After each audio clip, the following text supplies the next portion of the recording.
Boa noite. É uma honra estar aqui novamente na casa do Senhor e ser usado como seu instrumento para trazer a mensagem. Queria agradecer o convite do pastor Mário Calegão pela oportunidade que nos dá de nos empenharmos como um serviço, como um serviçal do Senhor, né? E que a gente possa, nesse momento, trazer uma mensagem dos céus para todos nós. Também gostaria de agradecer a presença do nosso pastor, né? Pastor Evanido, nosso chefe do Ministério Lar e Família. É um prazer tê-lo aqui. Bem, pessoal, antes de nós iniciarmos, eu queria fazer um pedido, para que vocês que estão presentes ou que estão nos assistindo, possam compartilhar esse link, porque a mensagem que Deus tem para nos trazer hoje, eu acho que é de interesse para todos nós, para todas as famílias e para todos aqueles que buscam no Senhor o alicerce necessário para a sua vida espiritual. O Ministério da Mulher, ela, através desse projeto, ele tem nos proporcionado, né, com esse projeto Propósitos, de trazer mensagens como a quarta do poder. E hoje, eu irei falar o terceiro tema. Nós iremos trabalhar esse terceiro tema. Eu queria, antes de nós iniciarmos, colocar uma frase aqui. Tem como colocar os slides?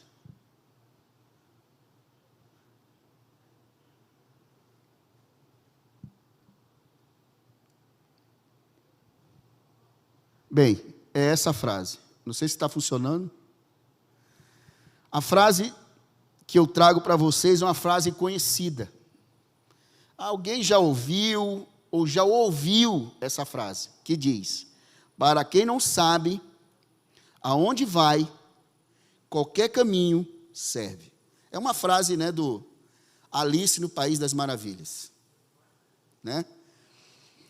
Esse projeto que o Ministério da Mulher nos proporciona a fazer várias reflexões, e eu convido que vocês participem dessas quartas do poder, porque a gente está tão vazio de coisas boas, que o mundo nos proporciona tantas coisas ruins, e eu conheço uma pessoa pelo que ela tem.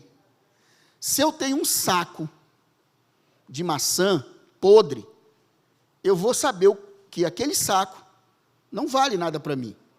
Mas eu tenho um saco com maçãs boas, eu terei como me suprir as minhas necessidades com essas maçãs. E hoje a sociedade impõe tantas coisas ruins que a gente vê na mídia, na internet, que às vezes a gente se sente como um saco podre. Às vezes, nós não damos sentido da nossa vida, porque a gente não busca caminhos que nos fazem melhorar como seres humanos que nós somos. E todo ser humano, ele tem que buscar um sentido na vida. Ele tem que buscar um propósito. Ele tem que buscar uma qualidade para poder viver esse mundo com esperança. E não com desesperança. Tá certo? Então, essa frase que a Alice ali no País da Maravilha recebe do gato, né, que se você não sabe para onde vai, qualquer caminho serve. Hoje, eu quero dizer uma coisa para vocês. Que vocês saibam que ninguém está perdido. Ninguém aqui está perdido. Basta encontrar o caminho certo. E que existe, sim, um propósito para todos nós. Ninguém foi colocado no mundo por Deus sem um propósito. Agora eu tenho que saber que propósito eu tenho, que Deus tem para a minha vida. Certo? Por que eu estou afirmando isso? Eu queria colocar... Opa, eu não mexi.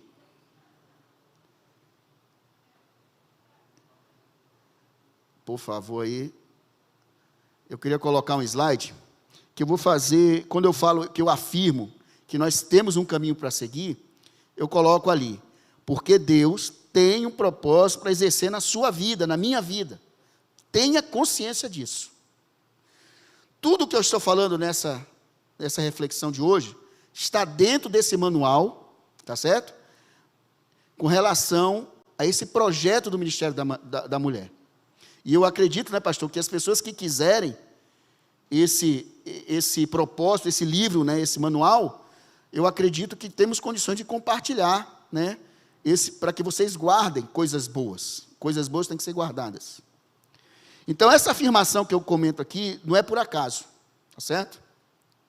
O tema que eu vou abordar vai nos levar a uma reflexão sobre esse propósito de Deus nas nossas vidas. E o tema que eu vou trabalhar hoje, a vontade de Deus do meu jeito. Estranho, né? Vontade de Deus para o meu jeito. Quando nós sabemos qual é o propósito de Deus que Ele tem para as nossas vidas, vão acontecer várias coisas maravilhosas. Quando a gente não conhece, nós entramos em caminhos, como o gato disse para Alice, qualquer caminho serve.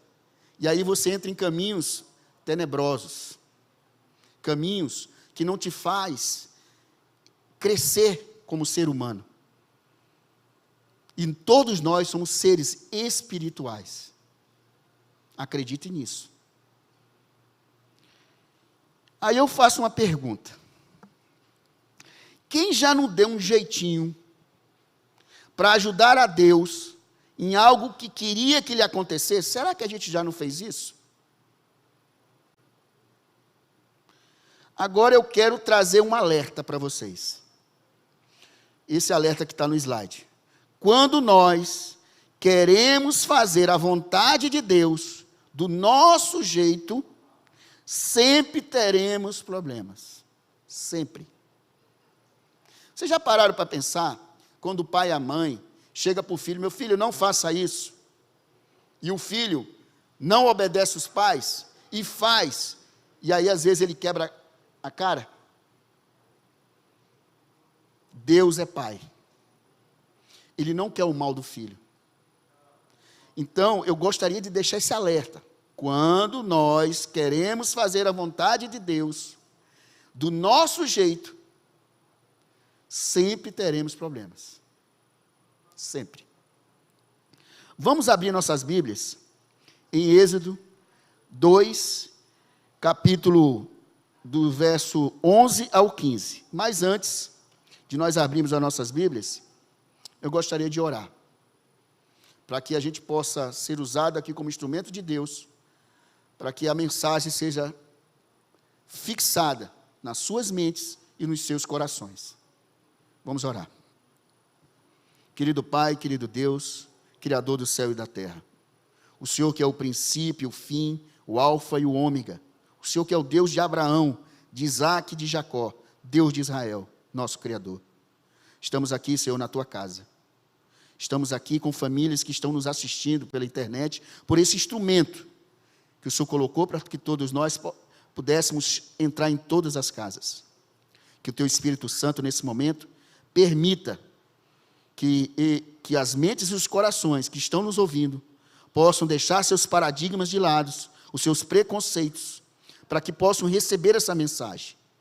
Que o Teu Espírito Santo possa plantar uma semente, que essa semente possa germinar e dar um sentido na vida de cada um de nós, para que a gente possa buscar o caminho certo, um caminho com propósito, um caminho com a certeza de que nós somos criaturas e que um Pai Criador quer nos conduzir para um caminho certo.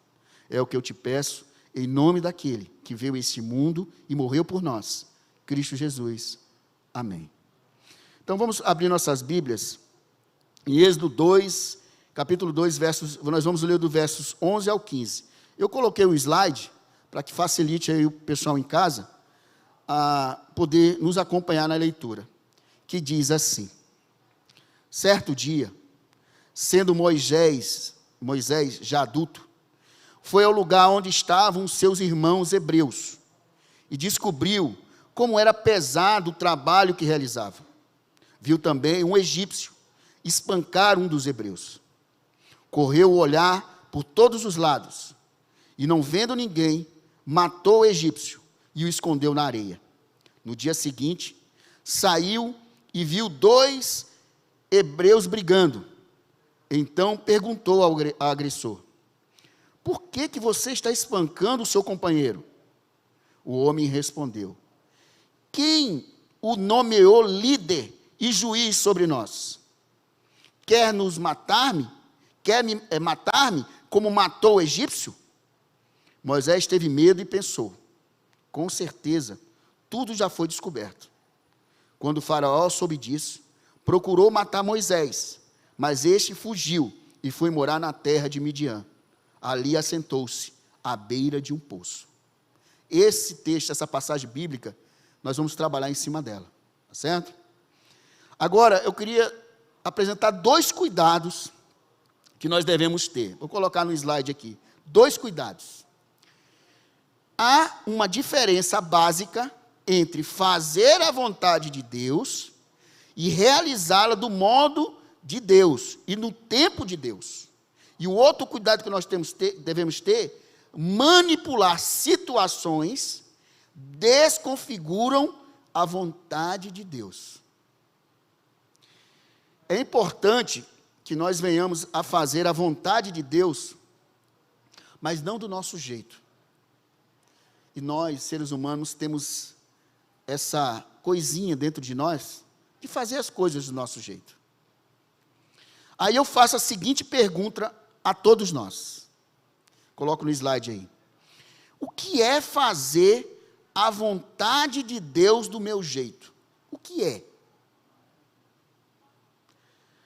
Significa não aguardar o tempo de Deus ou não fazer a maneira que Deus quer que seja feito. Um exemplo bíblico, clássico, porque a Bíblia tem vários exemplos, mas tem um clássico que serve de exemplo para a gente, e tem um ditado que nós carregamos, né, que todo mundo já ouviu: é melhor aprender com os erros dos outros que nós aprendemos com os nossos próprios erros. Se alguém errou, por que eu vou errar também do mesmo jeito? O exemplo clássico que eu quero trazer para vocês está lá em Gênesis, capítulo 4, dos versos 3 a 5. Eu vou colocar no slide para também facilitar o pessoal em casa.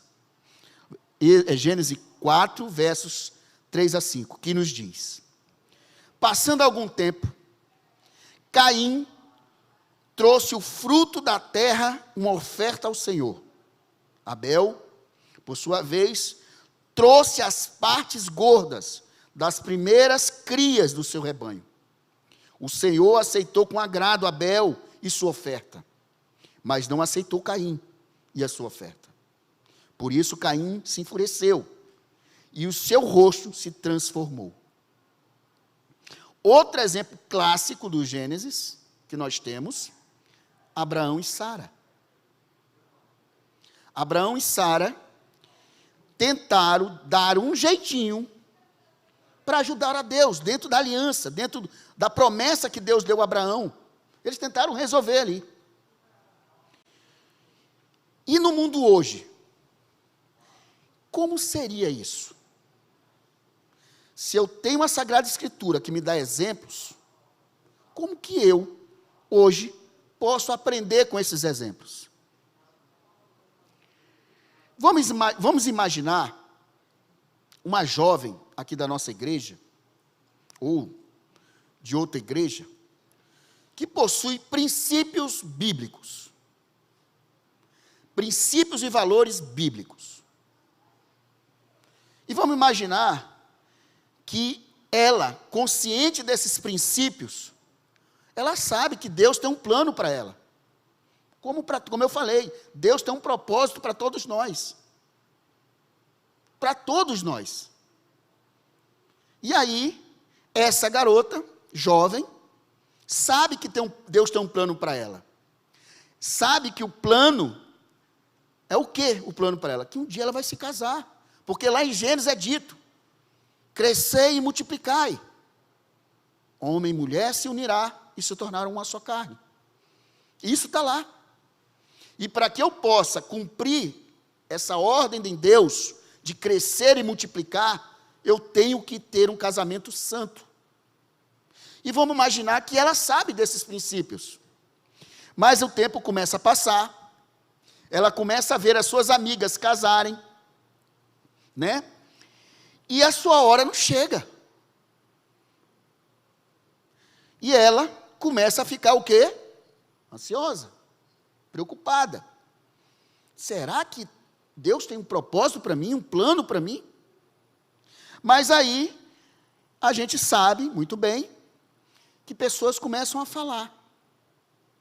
E ela começa a ficar o quê? Constrangida.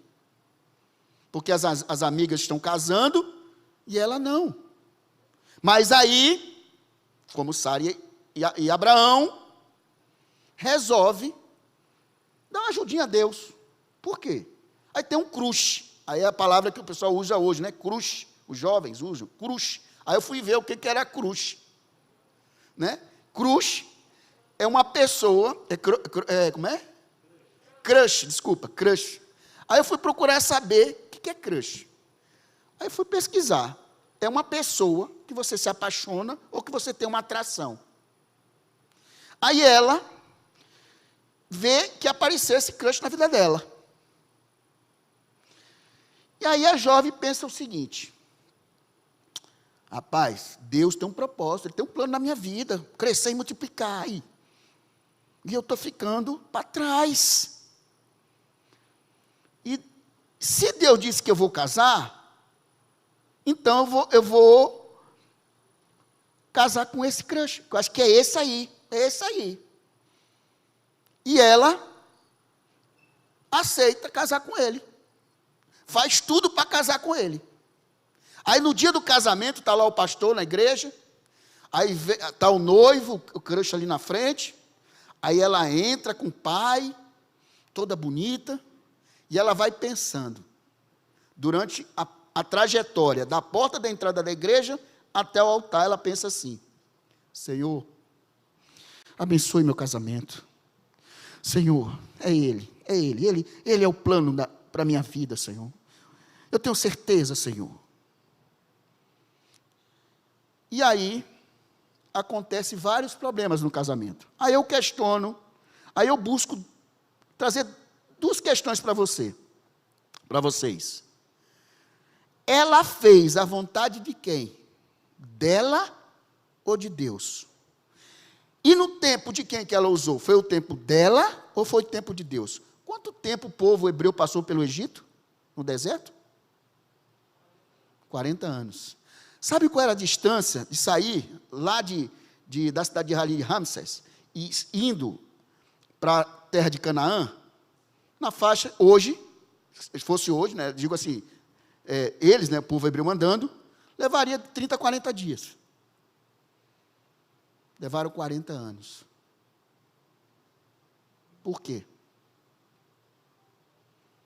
Como Abraão e Sara buscaram outros propósitos. O tempo meu. E aí a gente ouve, agora a gente começa a entender o que é o evangelho na vida de uma pessoa. O evangelho, ela transforma. Espera aí, se ele me transforma, eu tenho que permitir. Vocês concordam comigo?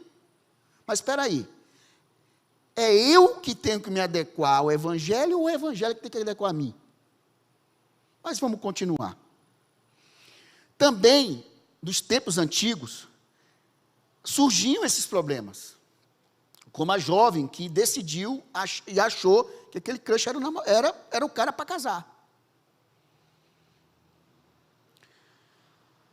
E aí, a Bíblia ela nos mostra lá no capítulo 1 e 2 de Êxodo, vou colocar aqui no capítulo 1 e 2 de Êxodo, eu vou resumir rapidamente o capítulo 1 e 2, para a gente relembrar, para a gente poder pegar a ideia, para a gente entender o que nós estamos querendo trazer aqui. No capítulo 1, resumidamente, o rei que assumiu o Egito não conheceu José.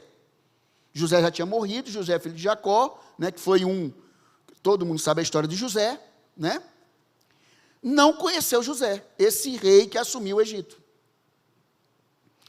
E o rei estava preocupado, esse rei que assumiu, estava preocupado com o grande aumento do povo hebreu.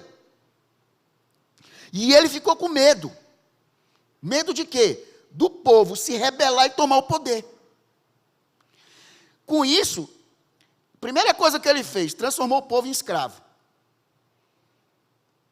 Submisso a ele. Segundo ponto, o rei deu uma ordem a todas as parteiras hebreias, que todos os filhos nascidos ali pelas mulheres hebreias fossem mortos durante o parto. Mas as parteiras não obedeceram essa ordem. Mas aí, como não obedeceram, o que o rei fez? Chamou os soldados e falou o seguinte: vão lá, pegue todos os recém-nascidos e mate, e jogue todos eles no rio Nilo para os crocodilos comer. Isso é o resumo do primeiro capítulo. Do segundo capítulo, a mãe de Moisés, né, a Joquebede, junto com a filha, a irmã de Moisés, a Míriam, com medo, porque imagina o terror que aconteceu nessa cidade, né? Pegou Moisés, colocou no cestinho, como a gente sabe, colocou no rio Nilo. A filha de Faraó, que tomava banho ali no rio Nilo, achou Moisés e assumiu Moisés como filho. E Moisés foi criado dentro do palácio, onde teve uma das melhores educação, né? Então ele fez graduação, mestrado, doutorado, pós-doutorado lá no Egito. Qual era a finalidade que Moisés recebeu? Porque ele seria um grande líder no Egito. Só que houve um momento da vida de Moisés que mudou tudo. Mudou tudo. Quando a gente leu Êxodo 2, do verso 11 a 15, que nós lemos no início, nós podemos observar alguns pontos que eu vou trazer aqui para vocês. Moisés, ele saiu do palácio e foi visitar o seu povo. Então ele já sabia que ele era hebreu, né? E quando ele visitou o seu povo, ele mata um egípcio, porque o egípcio estava o quê? Maltratando um hebreu do povo dele. E aí o que ele fez? Ele enterra o egípcio na terra, na areia. E o que Moisés faz? Foge. Com essa história, a gente pode tirar a principal ideia. Qual é a principal ideia? Vou colocar aí no slide para vocês. Às vezes, só conhecer a vontade de Deus pode nos deixar vulneráveis. Espera aí, como assim vulneráveis? Se eu conheço a vontade de Deus, eu posso tornar vulnerável? Como assim? Nós ficamos vulneráveis quando eu e cada um de vocês que estão aqui, estão nos assistindo, conhecemos a vontade de Deus para a gente, mas não fazemos a sua vontade, ou no seu tempo. Aí eu repito, eu quero trazer o Evangelho para as minhas ideias, e não eu entrar na ideia da Sagrada Escritura. Tá certo? Então vamos relembrar aqui Abraão e Sara. Abraão tinha uma intimidade com Deus, ele falava com Deus, gente. Abraão é o pai da fé. Abraão recebeu uma promessa que ele seria pai de muitas nações. Mas tiveram medo da promessa não ser cumprida, porque eles já eram velhos, pessoas idosas, e o filho da promessa não vinha. Eles tiveram medo. Eles tiveram incredulidade. Quanto tempo o povo passou no deserto? 40 anos. Às vezes, pessoal, nós precisamos de tempo para nós nos amadurecer na nossa fé. Eu nunca vi uma criança, um recém-nascido, nascer e correr. Alguém já viu? Eu nunca vi. Tem as fases. de amadurecimento da criança, até ela chegar a um adulto com personalidade formada. Então, no mundo espiritual, também nós passamos por isso. Nós temos que amadurecer a nossa fé. Abraão era o pai da fé, e ele teve incredulidade. Ele e Sara. Dúvidas, eles tiveram dúvidas. Agora, por que eles tiveram dúvidas? Porque eles olharam com o olhar humano. Eles não olharam com o olhar de Deus. Eu quero fazer do meu jeito, da minha forma, no meu tempo. Será que nós não estamos assim também, como Abraão e Sara? Com medo, incrédulos e com dúvidas? Existem duas teorias na história de Moisés, apresentada por historiadores. Vamos lá em Êxodo 3, nós vamos ler do verso de 1 a 6. Vou colocar no slide para facilitar aí o pessoal de casa. Êxodo 3, de 1 a 6, que nos diz assim: Moisés pastoreava o rebanho de seu sogro Jetro, que era sacerdote de Midian. Um dia, levou o rebanho para o outro lado do deserto e chegou a Horebe, o monte de Deus, ali o Monte Sinai. Ali, o anjo do Senhor lhe apareceu numa chama de fogo que saía do meio de uma sarça. Moisés viu que, embora que a sarça estivesse em chamas, esta não era consumida pelo fogo. Que impressionante, disse Moisés. Ele se arrepiou. Pensou assim: por que a sarça não se queima? Vou ver isso de perto. Aí continua. O Senhor viu que ele se aproximou para observar. E então, no meio da sarça, Deus o chamou: Moisés, Moisés. E Moisés responde: eis-me aqui, Senhor. Respondeu ele. Então disse Deus: não se aproxime. Tire as suas sandálias dos pés, pois o lugar em que você está é terra santa. Disse ainda: eu não sou Deus, eu sou o Deus do seu pai. Eu sou o Deus de Abraão. Eu sou Deus de Isaque. Eu sou o Deus de Jacó. Então Moisés cobriu o rosto com medo ali, impressionado, pois teve medo de olhar para Deus. A primeira vertente apresentada pelos historiadores dizem o seguinte: que Moisés só conheceu a vontade de Deus para a vida dele nesse momento, lá no Monte Horebe. Já a segunda vertente de historiadores dizem que não. Dizem que o momento que ele descobriu que Deus tinha um propósito para ele foi quando ele matou o egípcio e sabia que ele seria o libertador. Opa, como assim? Eu também me impressionei. Fiz desse jeito. Como assim? Porque eu sempre entendi que foi no Monte Horebe.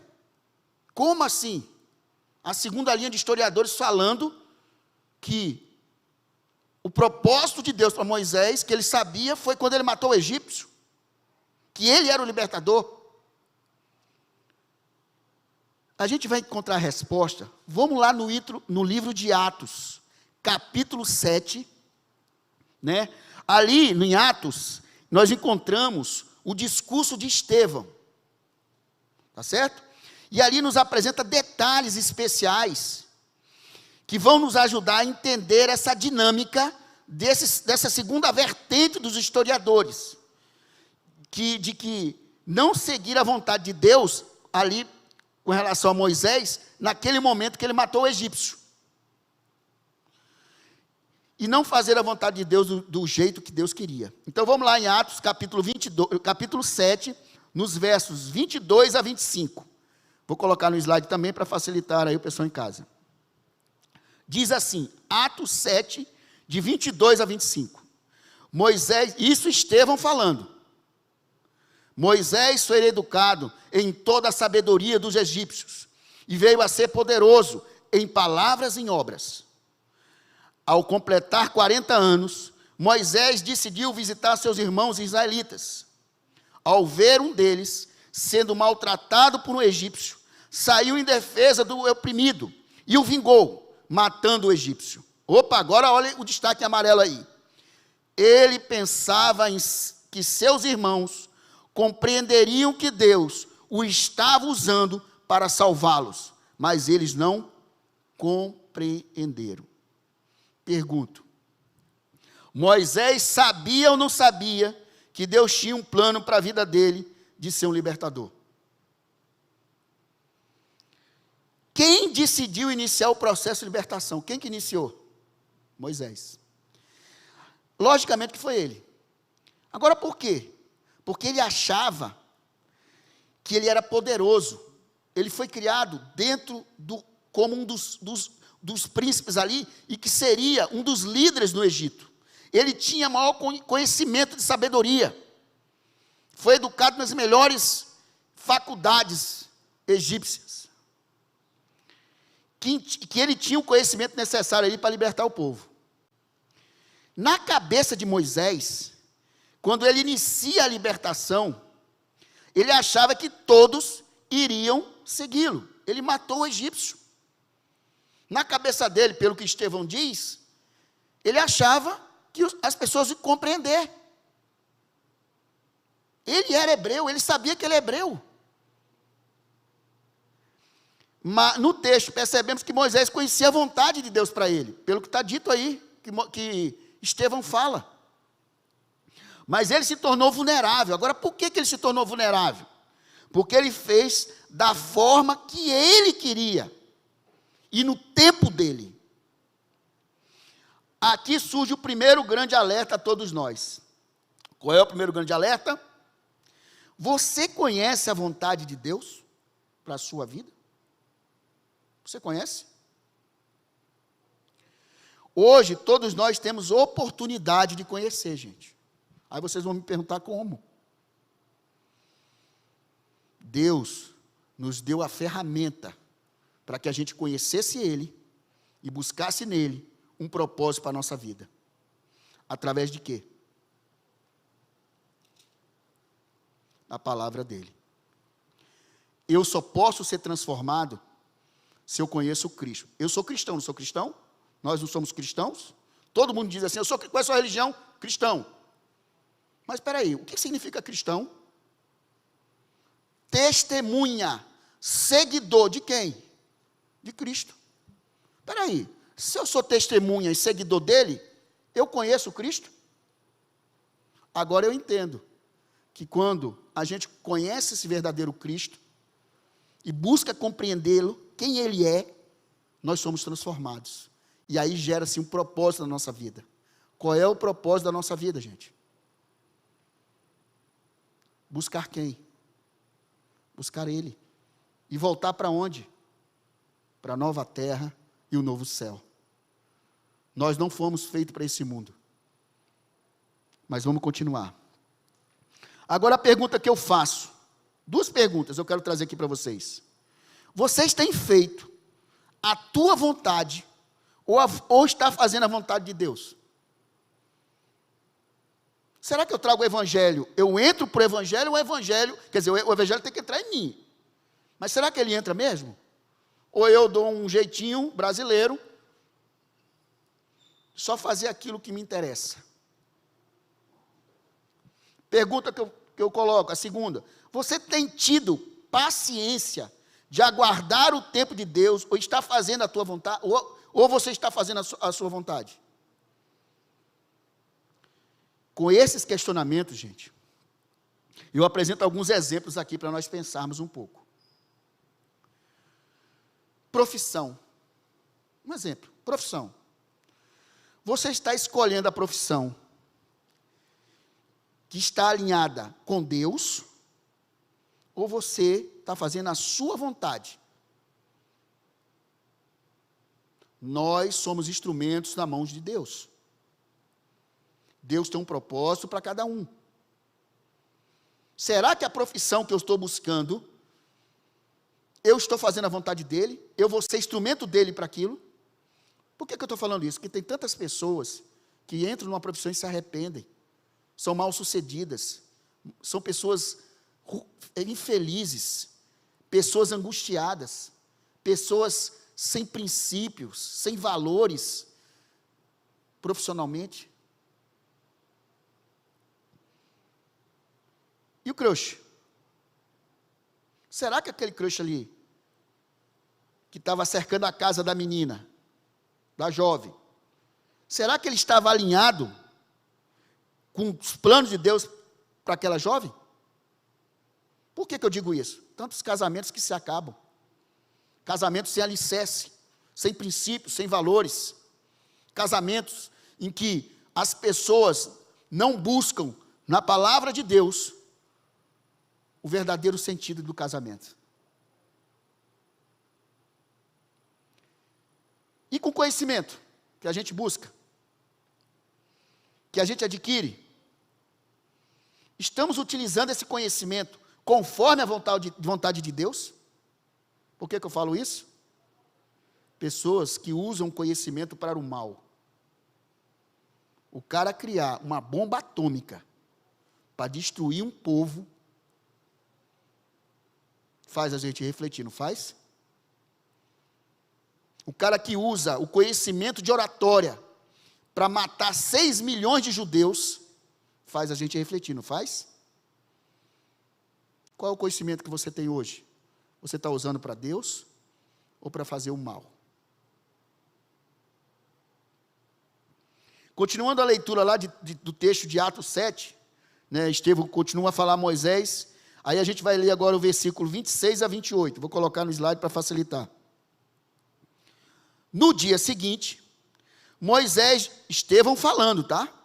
Moisés dirigiu-se a 2 israelitas que estavam brigando e tentou reconciliá-los, dizendo: homens, vocês são irmãos, por que ferem um ao outro? Mas o homem que maltratava o outro empurrou Moisés e disse: quem o nomeou líder juiz sobre nós? Quem foi? Quer matar-me como você matou o egípcio ontem? O hebreu falando para ele. Moisés chegou com toda a arrogância em cima dele. Por que ele chegou com arrogância? Porque ele achava que tinha um poder, ele era o cara. Porque ele tinha conhecimento, estudou nas melhores universidades egípcias, e ele chegou ali com arrogância, nos dois, com todo aquele poder que ele tinha, de príncipe. Só que ele achava que tinha poder, ele achava, né? Pergunto, pensava que o povo, Moisés, ele achava que o povo iria atrás dele, mas o que aconteceu? O povo foi? Ele fugiu com todo mundo? Ele fugiu sozinho. O povo não foi atrás dele. Moisés fugiu com medo do faraó. Agora, por que ele fugiu? Porque Moisés, ele não tinha legitimidade de autoridade. E quem dá legitimidade nesse mundo de autoridade? Quem é? Deus. Ele que dá legitimidade de poder e de autoridade. Alguém seguiu Moisés? Ele sabia que Deus tinha um propósito na vida dele, que ele seria libertador, diz Estevão. Mas ninguém seguiu. Vamos ao segundo alerta agora. Coloca aí no slide. Que eu e cada um de vocês temos uma unção. Todos nós temos uma unção. A igreja, gente, não é local para conhecimento secular. Não é. Tá certo? Agora, não quero dizer que o conhecimento secular não seja utilizado, porque Deus dá dom para todos nós. E você tem que ser instrumento na mão dele, naquele conhecimento que você tem. Naquele dom que ele te deu. Mas, a gente busca na igreja, que é a igreja de Cristo, que ele é o marido e nós somos a noiva, que ele virá nos buscar, para aqueles que realmente buscam nele um sentido na vida.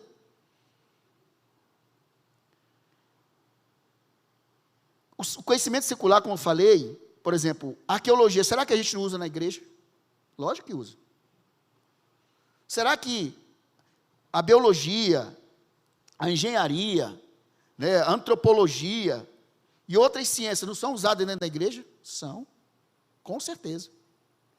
Mas eu estou me referindo a um conhecimento, tá certo? Que nós devemos buscar aqui, que é o conhecimento espiritual. Nós temos que buscar isso. Nós somos seres espirituais.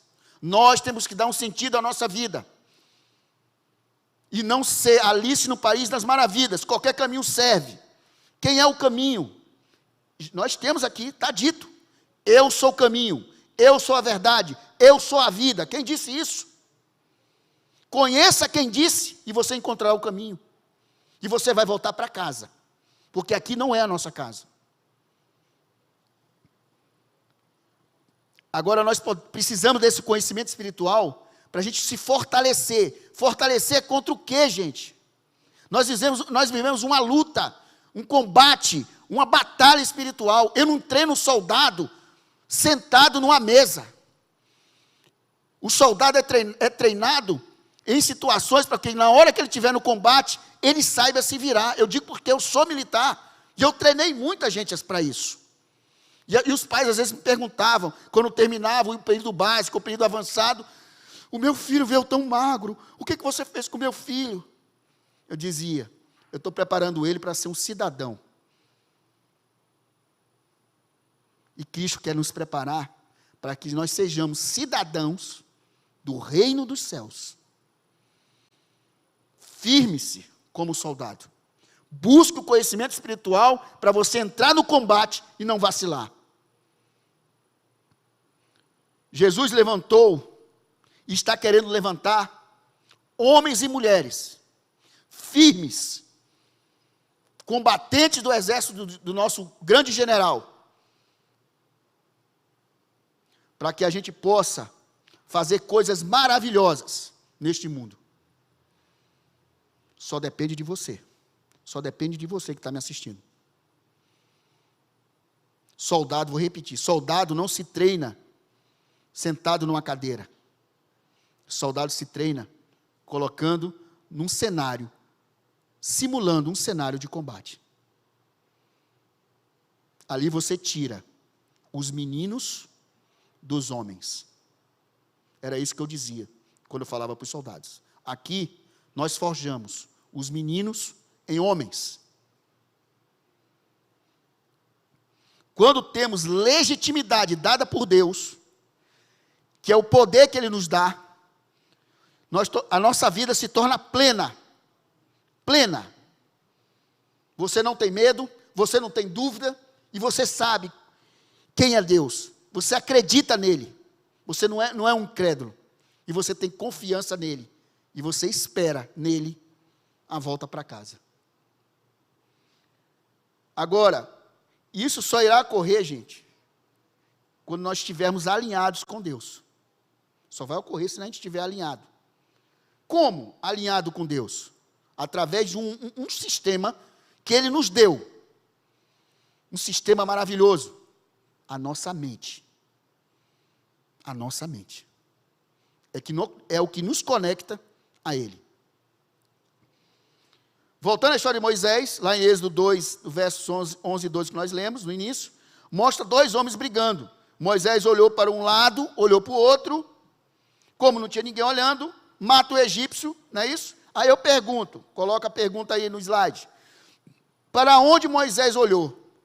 Faltou olhar, quer dizer.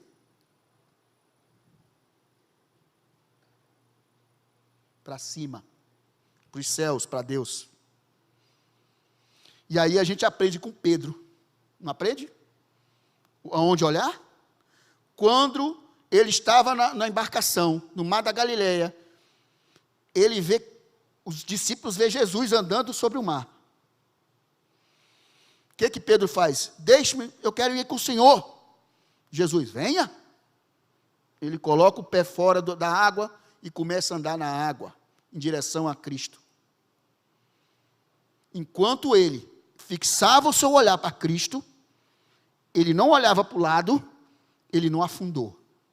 Na hora que ele olhou para o lado, entrou a pouca fé, e ele afundou.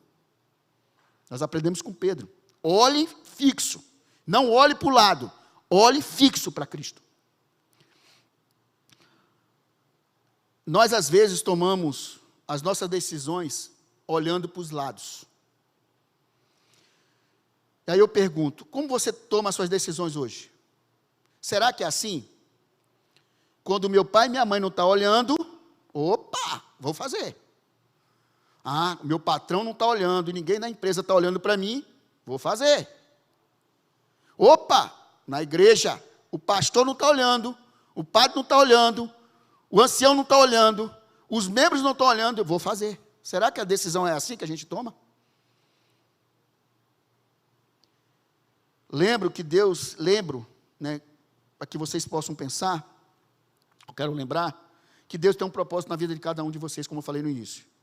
Agora temos que fazer uma coisa. Devemos olhar para cima, fixo em Cristo.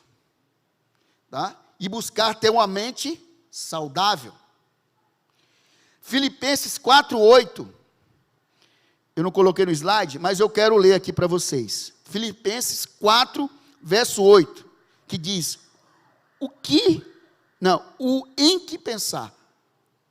Diz assim, finalmente, irmãos, que é uma decisão racional, né? Finalmente, irmãos, tudo o que é verdadeiro, tudo que é respeitável, tudo que é justo, tudo que é puro, tudo que é amável, tudo que é de boa fama, se alguma virtude há e se algum louvor existir, seja isso o que ocupe o vosso pensamento, o meu pensamento. E aí eu quero dizer o seguinte para vocês, sangue de Jesus, o sangue de Jesus, ele é capaz de lavar e nos purificar de todos os nossos pecados, de todos os nossos erros. Mas, aí tem um mas, reticência, eu preciso fazer com que o meu pecado realmente seja confessado e seja abandonado. O que é pecado? Transgressão da lei. Que lei? Lei de Deus.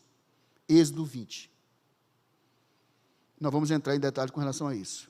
Então a primeira coisa que temos que fazer é pedir perdão. E quando Jesus derramou o seu sangue na cruz por cada um de nós, não foi para nós brincarmos de ser crentes. Não foi. Lembre-se de uma coisa, que eu quero colocar no slide.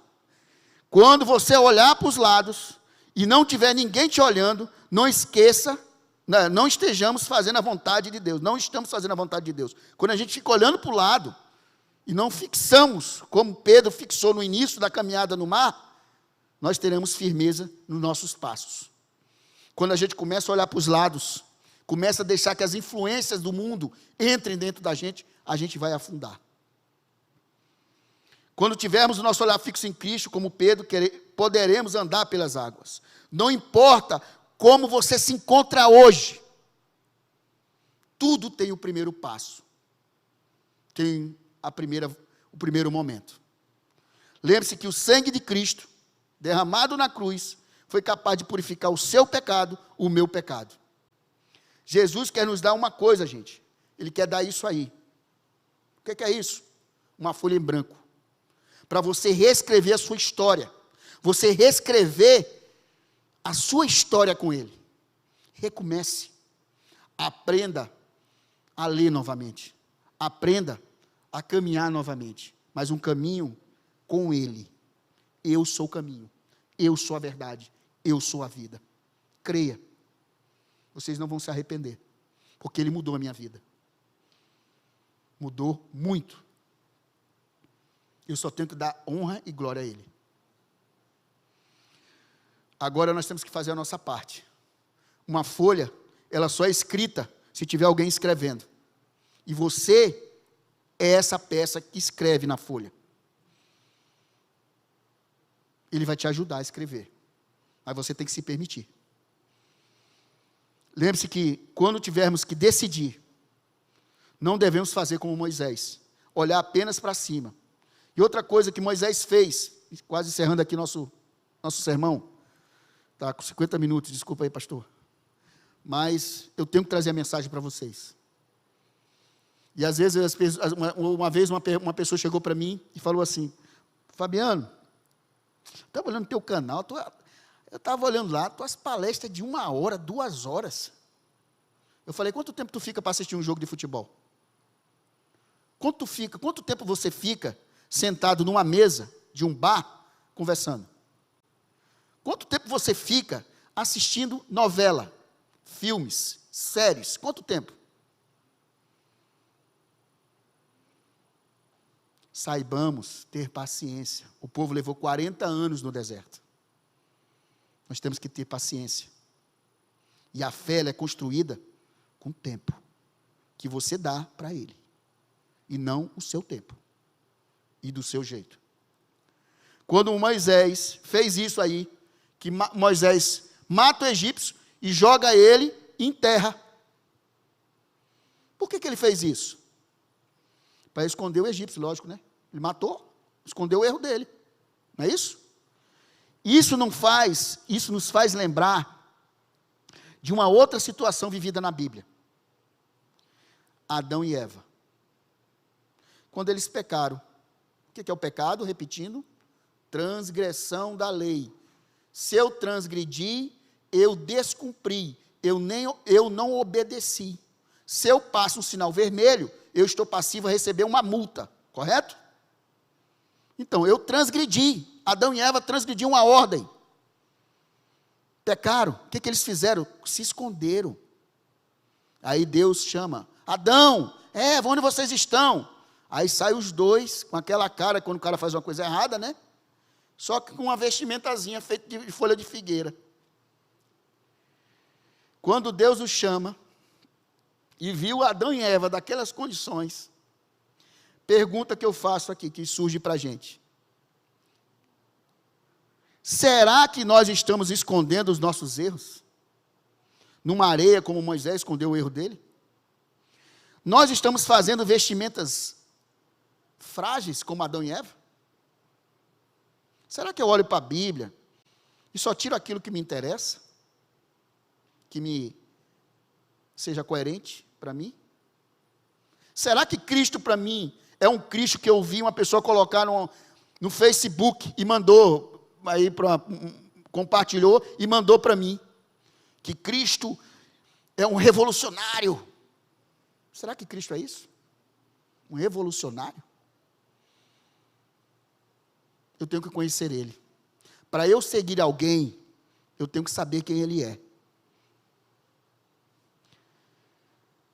Se buscarmos a Cristo, Ele irá nos levantar. Com certeza. E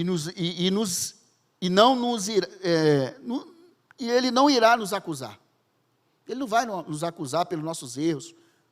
Ele quer uma folha, Ele quer te dar uma folha em branco, para você recomeçar. Se tivermos Cristo nas nossas vidas, seremos transformados. Transformados aonde? Nas nossas mentes e nos nossos corações. E aí, as nossas atitudes, os nossos gestos, as nossas vontades, os nossos prazeres, os nossos medos, as nossas satisfações, as nossas angústias, vão ser trabalhadas. Agora temos que tomar uma decisão. Isso depende de cada um de vocês. A folha em branco está na sua mão. A decisão é sua, de reescrever sua história, com Ele, e para a honra e glória dEle. Caso você queira mudar de atitudes, devemos fazer o seguinte, o que Jesus ensinou: vá para o seu quarto, abra o seu coração, e sua mente a Deus e diga: Senhor, eu quero ser uma nova criatura. Quero recomeçar. Quero reescrever minha história. Cancele todos os meus pecados, Senhor. Esqueça, por favor. E ele esquece os meus erros.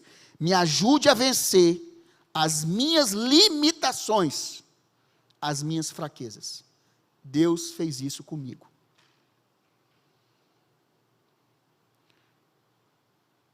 E eu tenho a certeza que Deus, tenho convicção,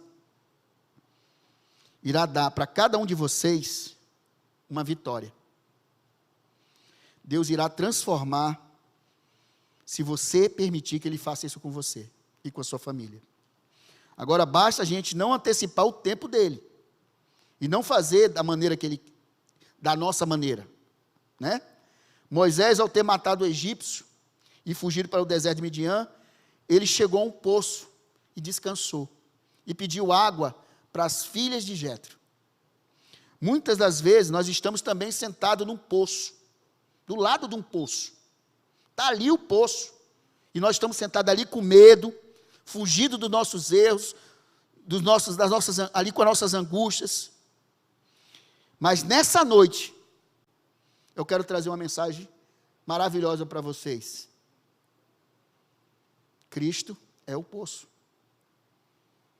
Ele quer dar uma água para você e para mim, que é uma água. Ele quer fazer esse convite aí, ó. Ele quer te trazer uma água da vida. E quem busca nele esta água nunca terá sede, nunca terá fome, nunca estará perdido em caminhos que o mundo nos oferece. O convite é que você sente ao lado desse poço. Mas o próprio Jesus está nesta noite aqui. Ele quer te dar Ele quer te dar essa água viva. Deus hoje quer matar a tua sede, a minha sede, para cancelar os nossos pecados e tirar a nossa culpa e nos levantar. Em especial a vocês, mulheres, porque vocês receberam um dom de gerar herdeiros e multiplicar essa terra. E também serve para os homens, que também faz parte da cereja do bolo, né? O homem e a mulher é a cereja do bolo de toda a criação. Somos imagem e semelhança de um Deus Criador.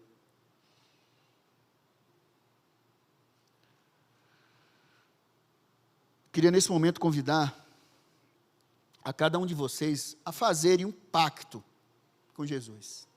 A folha branca está dada nas suas mãos. A folha está nas suas mãos. E o lápis. Faça um pacto com Ele. Faça uma oração, como Ele mesmo ensinou. E você busque, nesse momento de oração, se entregar verdadeiramente. Não tenha vergonha. Seja verdadeiros cristãos. Como muitos nos ensinam, que morreram por Ele, e para Ele, e para a glória dEle. Não tenha medo. Vá para a forca, mas vá cantando. Porque a vida não é essa que Ele nos deu, é outra. E aqueles que morrem em nome dEle, receberão a coroa da vitória. E eu quero, nesse momento, pedir que você faça esse pacto com Ele. Quando mais escura for a noite, quanto mais o tempo se estender, mais e mais eu ponho fé em Cristo. Sei que um dia Ele vai aparecer.